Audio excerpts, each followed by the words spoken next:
BJP జాతీయ ప్రధాన కార్యదర్శి ఎంపీ బండి సంజయ్ సంచలన వ్యాఖ్యలు చేయడం జరిగింది. కాంగ్రెస్ పార్టీకి సంబంధించి అయితే ఎంపీ ఎలక్షన్స్ తర్వాత అయితే ప్రభుత్వం అయితే కూలిపోవడానికి సిద్ధంగా ఉందని చెప్పేసి అయితే సంచలన వ్యాఖ్యలు చేయడం జరిగింది. దీనికి సంబంధించి అయితే కాంగ్రెస్ శ్రేణులు అయితే ఈరోజు అయితే ఏసీబీ ఆఫీస్లో అయితే కంప్లైంట్ అయితే చేయడం జరిగింది. దీనికి సంబంధించి మనతో పాటు కొంతమంది కాంగ్రెస్ శ్రేణులు అయితే ఉన్నారు. ఒకసారి వారితో మాట్లాడదాం. సార్ చెప్పండి, ప్రస్తుతం అయితే దీనికి సంబంధించి అయితే సంచలనంగా మారింది కదా, ఏం చెప్తారు మీరు? అంటే కంప్లైంట్ ఏమని ఇచ్చారు? ఇప్పుడు కుట్ర జరిగిందని చెప్పి ఆయన మాట్లాడుతూ ఉన్నాడు కాంగ్రెస్ సర్కార్ను కూల్చడానికి. నిజంగా కుట్ర జరిగినట్టు ఎటువంటి ఆధారాలని నీకు ఏం తెలిసిందో దాన్ని బహిర్గతం చేయమంటున్నావు. ఒకవేళ తెలిసి బహిర్గతం చేయకపోతే కూడా అది తప్పవుతుంది. ఎందుకంటే ఒక కుట్ర ఇంత పెద్ద ప్రభుత్వాన్ని మరి కూల్చేందుకు కుట్ర జరుగుతున్న విషయం తెలిసి చెప్పకపోతే తప్పవుతుంది.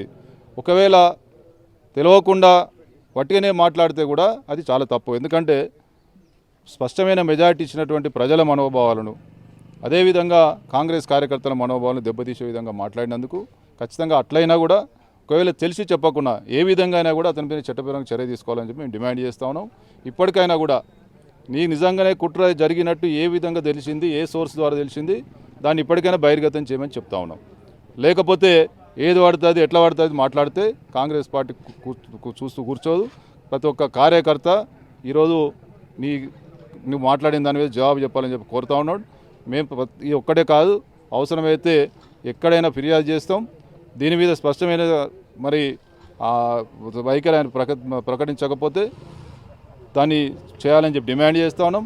పోలీసులను కూడా స్పష్టంగా చెప్తా ఉన్నాం, మేము ఇచ్చిన కంప్లైంట్ మీద అతని మీద చర్య తీసుకోవాలి, కేసు నమోదు చేయాలని చెప్పి కోరుతా ఉన్నాం. ఓకే, అయితే గతంలో సైతం ఏంటంటే కాంగ్రెస్లో కొంతమంది కోవర్ట్లు అయితే ఉన్నారని చెప్పేసి ఎలక్షన్స్ ముందు సైతం ఏంటంటే ఒక రకమైన ప్రచారం అయితే కొనసాగింది. అప్పుడు కొంతమంది బీఆర్ఎస్ నాయకులు కావచ్చు, ఇప్పుడు ప్రస్తుతం అయితే బండి సంజయ్ సైతం ఏంటంటే కొంతమంది కోవర్ట్లు అయితే ఉన్నారు. కొంతమందికి అయితే కేసీఆర్ అయితే డబ్బులు ఇచ్చి అయితే కొంతమందిని నిలబెట్టడం జరిగింది. ఖచ్చితంగా ఇది మా దగ్గర అయితే కొంత సమాచారం ఉందని చెప్పేసి అయితే ఒక వ్యాఖ్య చేయడం జరిగింది. అంటే ప్రస్తుతం అయితే కోవర్ట్లు ఉన్నారా, మరి ఏం చెప్తారు మీరు?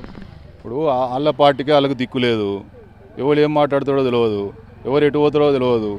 అసలు వాళ్ళ పార్టీకి ఇలా 10 లోపల 8 సీట్లు బలివీటికి వచ్చినాయి. ఎవరైతే మీరు సీఎం క్యాండిడేట్లు అనుకున్నారో వాళ్ళంతా ఓడిపోయినారు.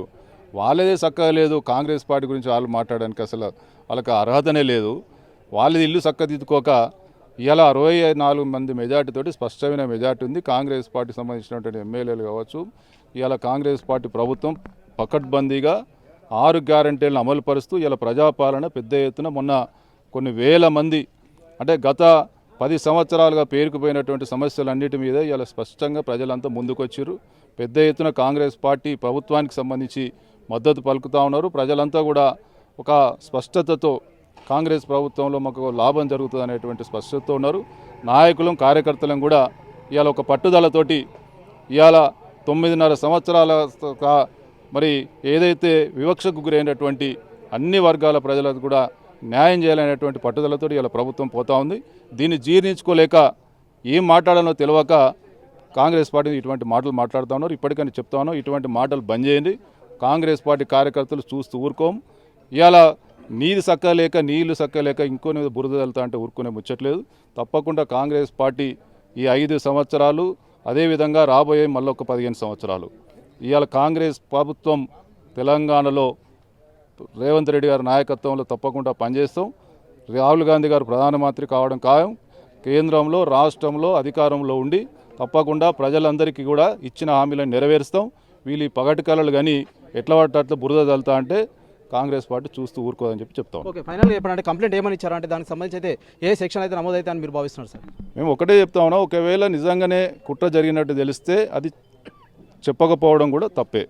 దాని మీద మేము కేసు నమోదు అని చెప్పి కోరుతా ఉన్నాం. ఒకవేళ ఎటువంటి కుట్ర తెలవకుండా మాట్లాడితే ప్రజల యొక్క కార్యకర్తల మనోభావాలు దెబ్బతీసే విధంగా మాట్లాడడం అది కూడా తప్పే.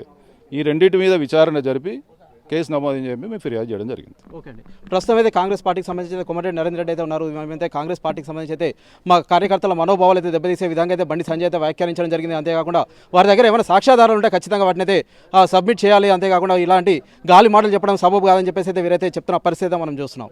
Over to studio. మరిన్ని వీడియోస్ కోసం ఛానల్ ని సబ్స్క్రైబ్ చేయండి, లేటెస్ట్ అప్డేట్స్ కోసం వాట్సాప్ ఛానల్ ని ఫాలో చేయండి అండ్ లింక్ డిస్క్రిప్షన్ లో ఉంది.